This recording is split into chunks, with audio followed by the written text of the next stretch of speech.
Morning, good evening, good afternoon, whenever the is finds you, or should I say, what's poppin'? Welcome to Mornings with the Murph. I am your host, Sean Murphy, and today we have a very packed show I'm super excited about. We are going to dive in and talk all things NBA trade deadline, the good, the bad, the ugly. We're going to talk about it all. In addition, I'm going to give you finally my prediction for who will win the big game, Super Bowl 57 in Arizona, the Philadelphia Eagles or the Kansas City Chiefs. But first, basketball is what has stolen the sports world's attention on the week of the Super Bowl. And what is crazy is they did it in the very city that the game's taking place. The Phoenix Suns went and pulled the trigger in the middle of the night for us Eastern Standard Time people. Thank you very much, by the way. And they went and got Kevin freaking Durant from Brooklyn in exchange for Cam Johnson, Mikal Bridges, 4 first-round picks, Jay Crowder, everything that they could find. I mean, I'm pretty sure that Matt Ishbia pretty much opened up his chest and was willing to give them any organs that they wanted. And let's talk about Matt Ishbia real quick, because this guy just took over as the Phoenix Suns owner a couple days ago. And in his first 48 to 72 hours, went and traded for one of the greatest scorers in the history of basketball. Now, Matt Ishbia, CEO of United Wholesale Mortgage right here in Michigan, born and raised in Michigan, walk-on at Michigan State under Tom Izzo, won a national championship. Granted, he sat on the bench as his team won a national championship. But still, this guy knows basketball. This guy knows what it means to win. And all reports coming in to when Matt Ishbia bought the team was he and his brothers were going to be aggressive. Well, doesn't get more aggressive than that. The report suggests that Matt Ishbia actually sped up the process of him becoming the owner of the team so that he could specifically have influence in decision-making over the NBA, the basketball operations before the trade deadline. Robert Sarver was a cheap piece of who didn't really care about doing what it needed to be done in order to go out there and get a championship. This summer, if they put that exact same trade package in front of Robert Sarver, he'd say, hell no. Matt Ishbia, he doesn't care about the luxury tax bill. He doesn't care about the expensive wear and fare and everything that's going to come with that. In fact, it's what he signed up for. It's what he wanted. And so he went out and 12 hours after his press conference introducing himself as the owner, this guy goes out and gets Kevin Durant. Unbelievable. One of the coolest stories in sports. This guy just made a statement in the NBA, and he's from the state of Michigan, but also it is yet another owner with new owner syndrome. As far as the trade goes for the Phoenix Suns, in the immediate window, for this trade to work, they have to win a championship. Otherwise, if they don't capitalize and win it all off of this move, Matt Ishbia just okayed giving away essentially your entire future in exchange for this run. And so when you pull that type of trigger and make those types of sacrifices, you have to make sure that you're going out and getting exactly what you're setting out for. And Matt Ishbia, he does know hoops. And granted, to his credit, if you're going to go out and pull that type of trigger and trade away two of the best young 3-and-D wing prospects in basketball, you do it for Kevin Durant. But Kevin Durant is 36 years old. On the other hand, when he's healthy, he looks awesome. But on the other hand, when's he healthy? Sometimes he'll just randomly miss 20 games in a season. In fact, it's kind of an all-star game tradition. He gets voted to be an all-star starter. He all of a sudden gets some form of calf strain, and he's out for 20 games, comes back right after the all-star break miraculously, looks awesome again like Kevin freaking Durant, and then Kyrie or someone blew it up at the end of the season. But now, lucky for him, instead of being alongside Kyrie Irving, he's going to be alongside Chris Paul and Devin Booker. And for Kevin Durant, I mean, for him, this is the perfect situation.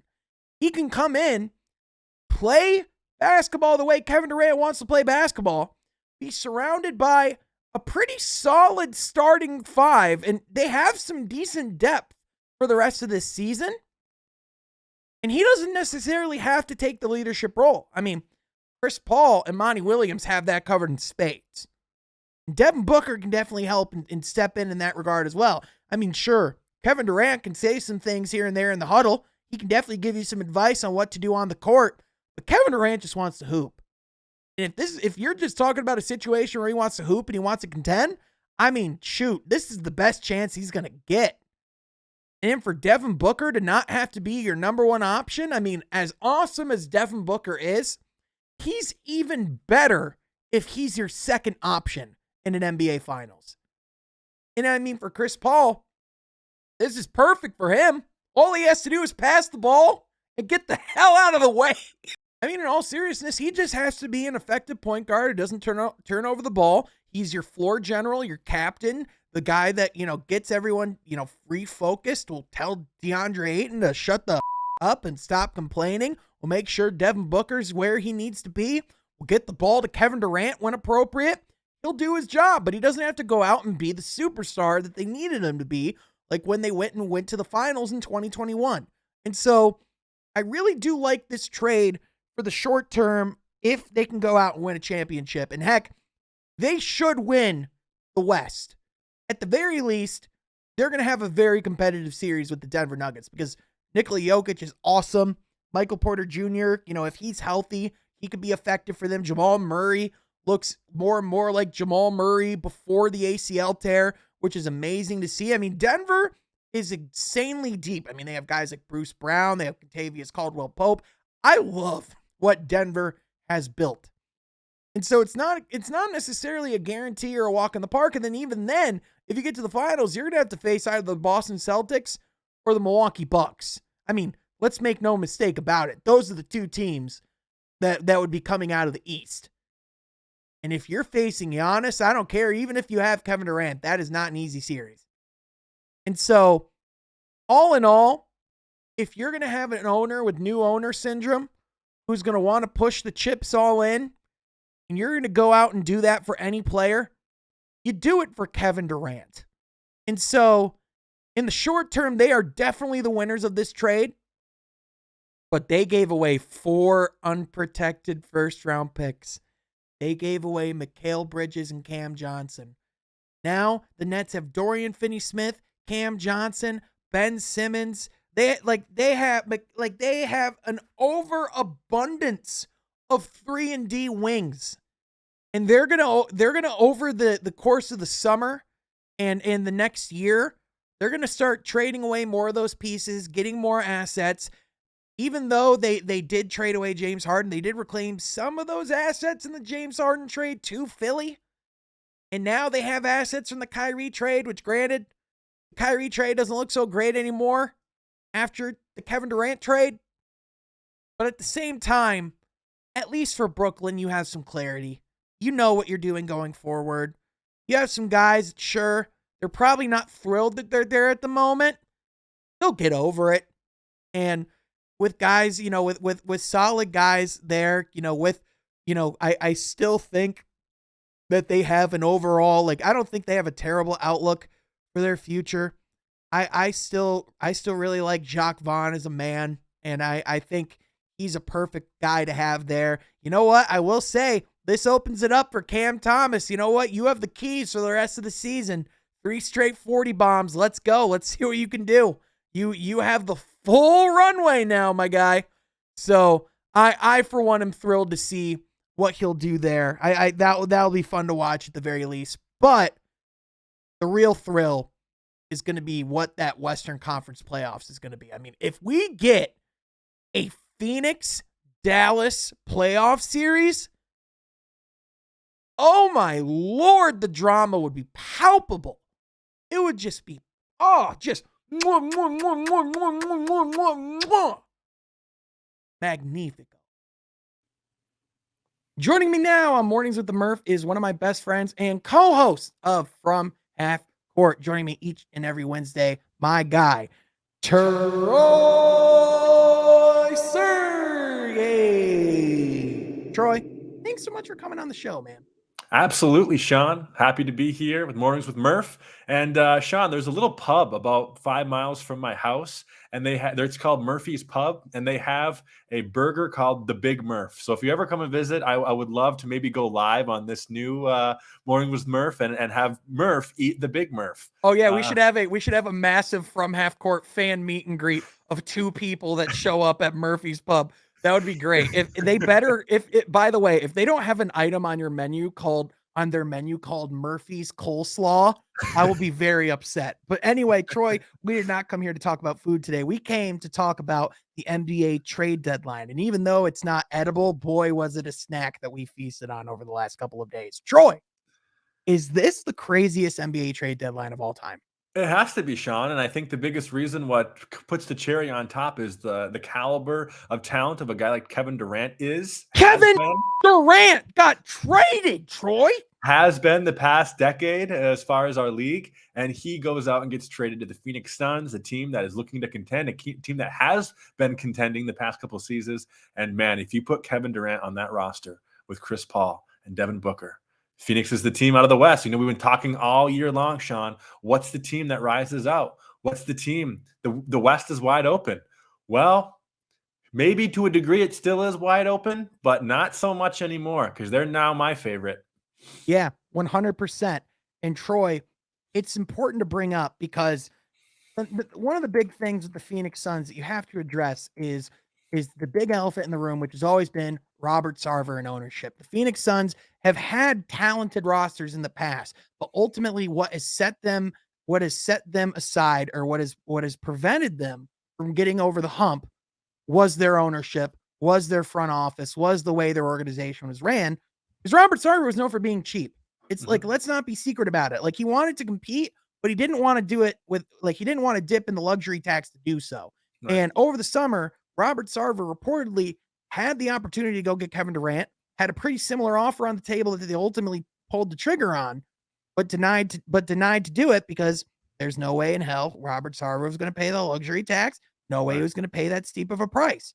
But Troy, Robert Sarver, as of a couple days ago, is no longer the owner of the Phoenix Suns. Troy, the owner of the Phoenix Suns is Matt Ishbia. Go Green!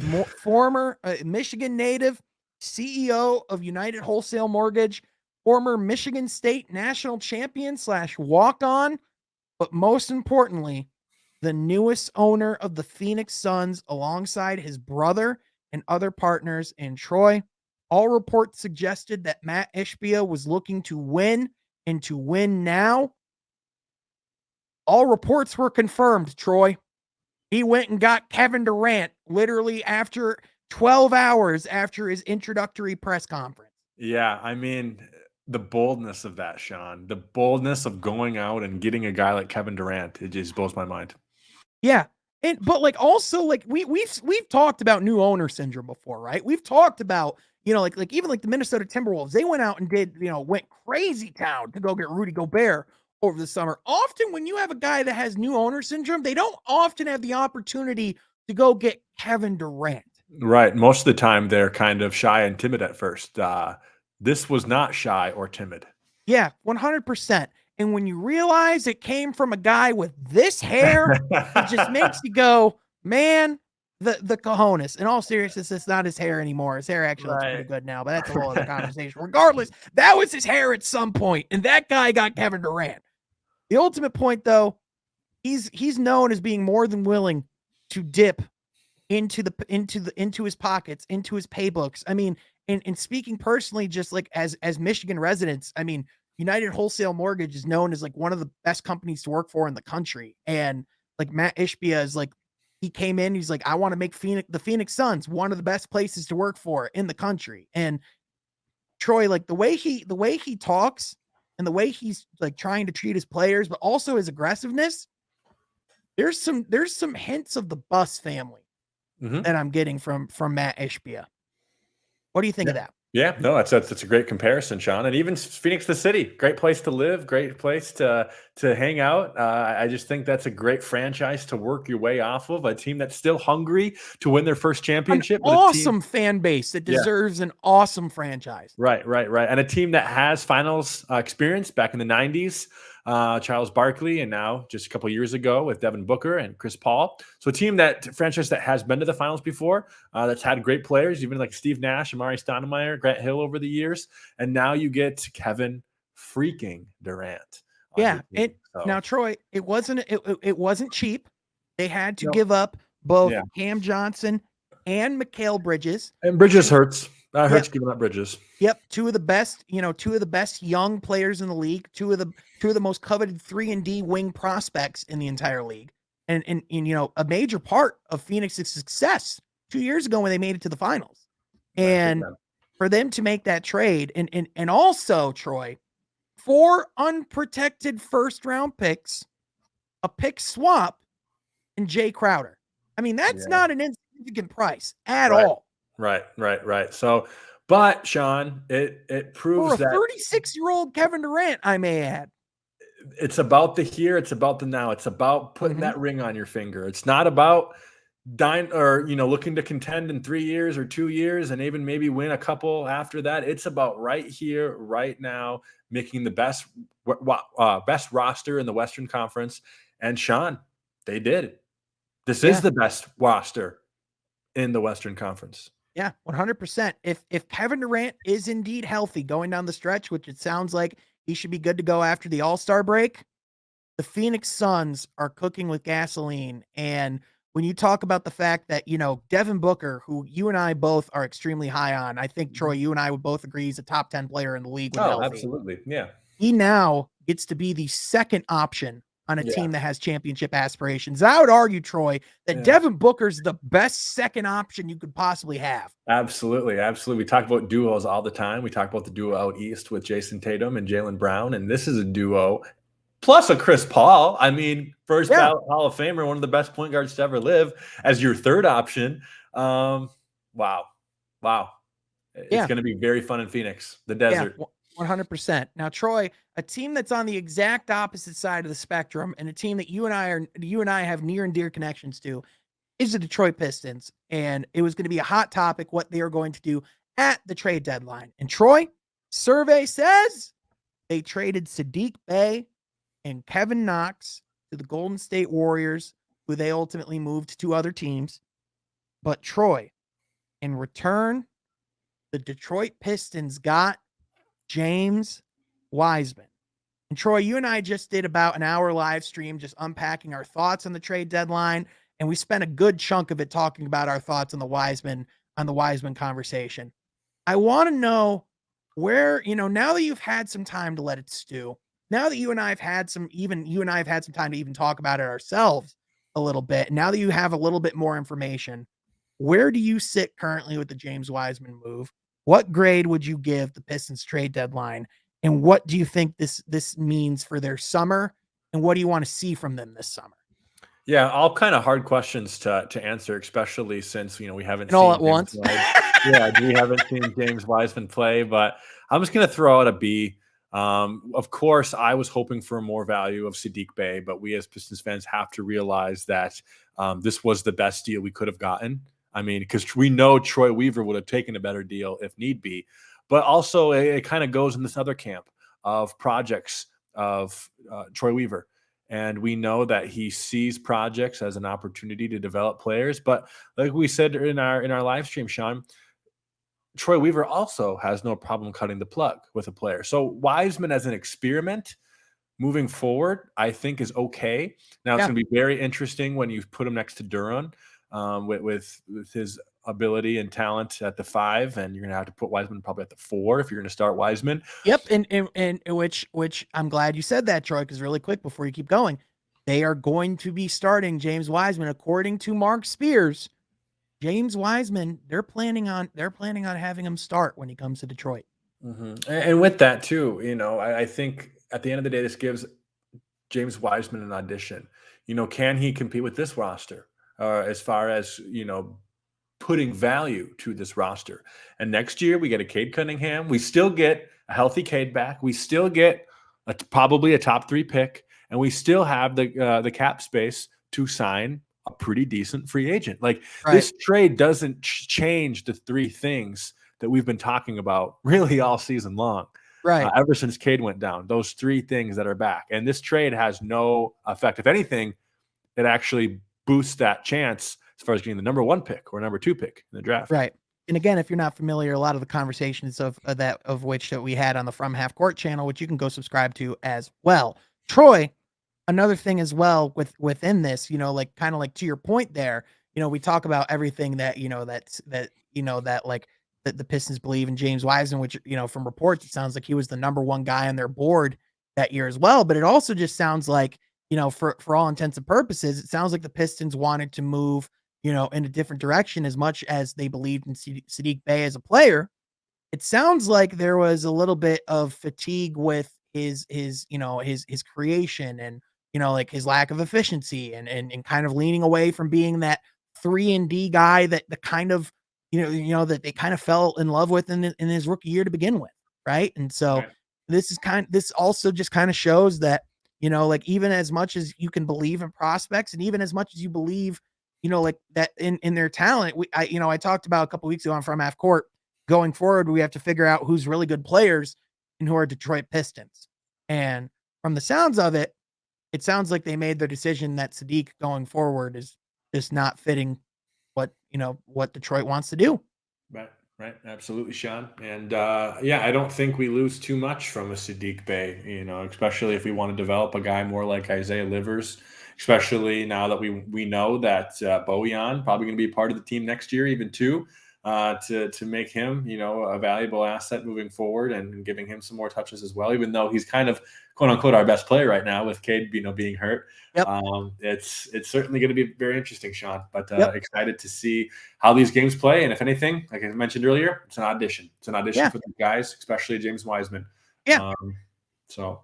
And in worst case scenario, like we said, with it, it's, if that's the move that they ultimately made, it sounds like they weren't planning on paying Saddiq Bey an extension. And he was gonna garner a decent asking price for an extension. And so, like if that indeed is the decision they made, I mean, let's be honest, Troy has another guy that's coming in the lottery this year. And if that's another top 3 pick, that's going to be another significant extension. We're talking about a few years down the road. So, and again, Isaiah Livers, we haven't been able to see much of what he can do. Now he's going to have more room to stretch himself. We're going to be able to see what James Wiseman can do with a longer leash, but also with guys that are more his age and in a timeline that's more fitting to where he's at in his career. I think there's a lot of interesting things to look at there, from the Pistons perspective. Troy, one last area that we got to talk about in the trade deadline. We can't talk about the trade deadline without talking about the Los Angeles Lakers. I mean, it's not humanly possible. We wouldn't this wouldn't be a show about sports if we didn't at least mention the Lakers. Los Angeles Lakers finally found a new home for Russell Westbrook, moved off of his contract and moved him alongside a first-round pick to Utah. And in exchange, they also got D'Angelo Russell, Jarrett Vanderbilt, Michael Beasley, and Troy. As of right now, this team is actually looking relatively competitive compared to where they were even 3 days ago. They got Mo Bamba as well. Certainly. And I think Russ was hurting your team offensively. That's probably an understatement. That's an understatement. So to bring a guy like D'Angelo Russell, good NBA player, right? A guy who consistently can put up good numbers. Not a superstar, not an all-star, but a good NBA player. Abe And McMenamin, by the way, Troy, Lakers beat reporter for ESPN, he yeah, said that a source close to the Lakers called Russ a vampire to the locker room, meaning that he was wow, sucking the lifeblood out of the franchise. yeah. So that's So a to move glowing on from review. him is going to be important. But to pair him with Utah, a team that's somewhat still rebuilding, but also has some good pieces around them, that's going to be very interesting. He's Uh, not going to play. he's not going to play. No, Who's he's going to gonna get pick him bought up? out 100%. So who's going to pick him up? So that's the interesting thing, Troy. So from the reports so far, there have been a couple different things that I've heard. So first of all, right when Russ was traded, within an hour, there was a report that came out that the Chicago Bulls were reportedly interested in Russell Westbrook. But then the next day, it's been pretty much public that Paul George is starting to recruit Russ to the Clippers. Another team to look out for as well, and maybe this looks less likely now that he wasn't moved, but I know Miami's not in love with what Kyle Lowry's been doing, so I think the Heat would be an interesting fit for Russ. But either way, do you think this is Russ? Do you think this next contract that Russ will get will be his last? That's what's really interesting, Sean, because he has the talent to make it not be. But if he is a vampire in the locker room, I mean, And it's to one of be those things clear, where like you don't care about talent at that point. If he's hurting your franchise moving forward, you're not yeah, going to want that. right. And that's the difficult thing too, because you talk about, well, where's the home for him? Like, who's the suitor? Who's the people that could potentially like want to sign him? It's like, well, a lot of these young teams don't want to bring him in because they don't want Right. to deter and derail the development of their young players. They don't want Russ to come in and just try to, just put the franchise on his back. And then, on the other hand, like a lot of these teams are like in the middle, don't necessarily want him either because he's not that good. And like the teams that do, like, I'm not sure, like if he comes in, like, is he going to have a significant role? Like, Right. you know what I mean? Yeah. Yeah. All great things to point at, Sean. Yeah, for sure. But Troy, now that the deadline is behind us, who do you have going to the finals? And who is your favorite to win the NBA championship as of today? Yeah, I have Celtics and Suns in the NBA Finals. If you asked me yesterday, I would have had Grizzlies and Celtics. But I'm going to have Suns and Celtics this year. And then the $1,000,000 question comes is who wins that series? Mm-hmm. As of today, I'm still going to have to go with Boston just because I know what they're capable of doing. However, next week, ask me again, Sean, because I might say Phoenix. Hey, no, that's totally fair. But Troy, real quick before I let you go, I know you're not a football analyst. However, Sunday, big Yeah. game. Chiefs, Eagles, Super Bowl 57, number 1 and number 2 pass rush going off. Patrick Mahomes versus Jalen Hurts. Yeah. Who you got?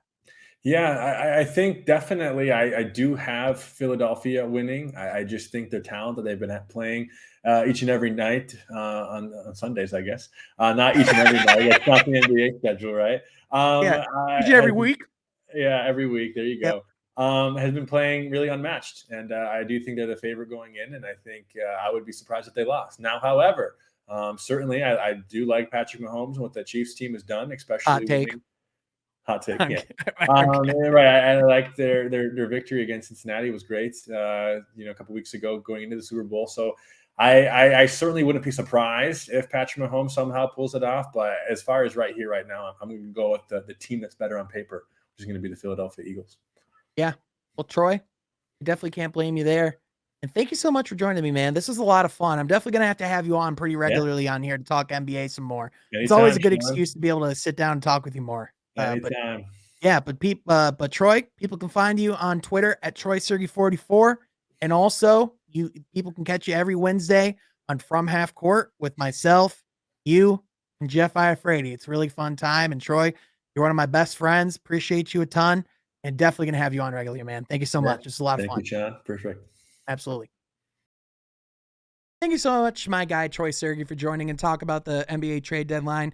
It was so fun, like having both of my guys from the podcast on here this week. And I just appreciate them both making the time and coming on the show. But now it is time, ladies and gentlemen, the moment some of you and probably none of you have been waiting for, but it's a moment I've been waiting for, and this is my prediction of the Super Bowl 57 between the Kansas City Chiefs and the Philadelphia Eagles. Let's start reviewing the conversation and the tail of the tape, looking at these two teams, how we got here. Both teams came in 14-3, dominated in the playoffs. The Kansas City Chiefs made Joe Burrow look pedestrian. The Philadelphia Eagles smacked the living out of the 49ers so bad that their quarterback quite literally couldn't even play the rest of the game. And so looking at this contest and looking at this game, I know a lot of people are looking at it as a coin flip because it's so hard to predict. I mean, you look at the tail of the tape, and on one hand, it's Patrick Mahomes and Andy Reid. Andy Reid, who could go down as one of the greatest coaches in the history of this league, one of the greatest offensive minds that we've ever seen in the National Football League. Patrick Mahomes, who might be the greatest single quarterback talent that we've ever seen, one of the most clutch quarterbacks in the history of the league, and he's only a few years in. He's 26 years old, and he's already in his third Super Bowl. And last time he got to this point, it wasn't exactly an ideal ending. So you'd think he's extra motivated to get his team over the top. In addition, Travis Kelce, this team has the number 2 pass rush in the league. They come in with a bolstered and improved offensive line. The Kansas City Chiefs have a lot of reasons to believe they can leave Sunday with the Lambeau trophy, with the Lombardi trophy. The Lambeau trophy, God. The Philadelphia Eagles, on the other hand, not only do they have the most complete roster in football, they might have one of the most complete rosters in the history of football. I mean, they have guys like Robert Quinn and Ndamukong Suh coming off the bench for them on the defensive end. And then you talk about their pass rushing talent that they have. Literally the best pass rush we've seen since the 84 Bears. Guys like Hassan Reddick and Sweat, who are just terrifying. And then Jalen Hurts and the weapon he's been on his feet. Nick Sirianni and the belief that he's instilled in this franchise and the culture that's been flipped over its head overnight. A Philadelphia Eagles who at one point looked like it was going to be a long time before they were going to sniff a Super Bowl again. They're back. And they very much have a claim. I mean, they're better at the corner position. They're better on the line. Both lines, by the way. One of the best offensive lines in football. I would dare say the best offensive line in all of football. And then you talk about the 2 threats that they have on the outside, and Devontae Smith and freaking A.J. Brown. And good Lord, this team is stacked from head to toe. But they're going against Patrick Mahomes, Andy Reid, and the Kansas City Chiefs. And they're not exactly a roster that doesn't have talent as well. Again, we just covered all of the talent and the accolades and the history and everything that got them to this point. Every single time the Kansas City Chiefs have been doubted, every single time that they've been ridiculed, they've put up a good fight. And they normally don't get blown out of games. I mean, this is the Kansas City Chiefs we're talking about. And Steve Spagnuolo, an underrated defensive coordinator, a guy who was able to contain Joe Burrow, who just a couple weeks ago we were calling the reincarnation of Tom Brady. I mean, you see why this is a hard game to pick. However, having said all of that, the reason I am going with the Philadelphia Eagles is because as amazing as Patrick Mahomes is, as incredible as Travis Kelce is, I think this will be the game where we begin to see the impact of not having that number 1 wideout. Sure, they have a decently talented crew. They have guys like Juju Smith-Schuster They were able to be a dominant offense all year long. And I mean, they got to the Super Bowl, for God's sakes, off of the amazing play of Patrick Mahomes. I don't think anything the Eagles can do is going to throw off Patrick Mahomes. Really, the only thing is going to be, can he escape the pocket and get away from the pass rush with his high ankle sprain? I think we all can agree at some point the Philadelphia Eagles are going to get to the quarterback. And when they do, I think we're really going to see the effect that can have. I mean, we saw that once they got to Brock Purdy in the NFC Championship game, it was over. And with Jalen Hurts, we've seen over and over again a quarterback who has not been scared of the moment ever since he's been in college. Ever since he was at Alabama, when he was in Oklahoma, he was brought in for Tua Tagovailoa, and when he helped lead Alabama to a national championship. I mean, Jalen Hurts is an insanely talented weapon. And if he's healthy enough to go out and even be 90% of himself, that rushing option offense mixed with the air raid attack that they have is deadly. And as incredible as Patrick Mahomes is, as incredible as Andy Reid is, that's individual greatness. The Kansas City secondary is a ton of rookies. The running back is a 7th-round pick. They have great players on their defensive line. They have a Hall of Famer in Travis Kelce. But time and time again, when you see teams as dominant as Philadelphia is in all three phases of the game, the fact that this team can control the line of scrimmage on both sides of the field, as good as Kansas City is, they can't quite do that. And so, as much of a fight as I think Kansas City will put up, as close as I think the game will be, I think Philadelphia's defense is ultimately going to prove too much. I think they're going to get to Patrick Mahomes early, and I think it's going to affect him. I think the wide receiving core of the Kansas City Chiefs is ultimately going to show its head, and the difference of having a guy like Tyreek Hill and, quite frankly, having guys like Juju Smith-Schuster. And ultimately, we're going to see why the Philadelphia Eagles are the deepest roster in the NFL and why they have one of the best defenses in the history of the National Football League. I predict the Philadelphia Eagles are going to win the Super Bowl 27-17, and I think that Jalen Hurts will be the MVP. If not, it's going to be someone like Hassan Riddick on the defensive side of the ball, because good Lord, are those guys terrifying. But I would love to know what you think is going to happen this weekend, and I am super excited to come back here on Monday and break it all down and talk about it with each and every one of you. But that is going to do it for this episode of Mornings with the Murph and for week 1 of the show. So if you like it, be sure you subscribe to the channel, like this video, and hit the notification bell so you don't miss the next episode. We premiere Monday, Wednesday, Friday on this exact channel. You will not want to miss it. Thank you all so much for tuning in. I will catch you guys on Monday for another edition of Mornings with the Murph.